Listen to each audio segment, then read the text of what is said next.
அழைக்கும் போது ஒளிந்து கொள்ள நீ வேண்டும்.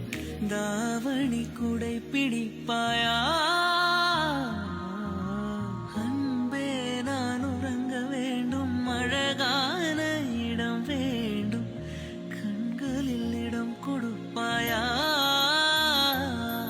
நீ அருகில் வந்த நெறிய நானும் மனதில் சென்று ஒளிய. நீ என் மனதில் என் உருவம் கண்டுபிடிப்பாயா? பூக்களுக்குள்ளே தேனுள்ள வரையில் காதலர் வாழ. பூக்களுக்குள்ளே தேனுள்ள வரையில் காதலர்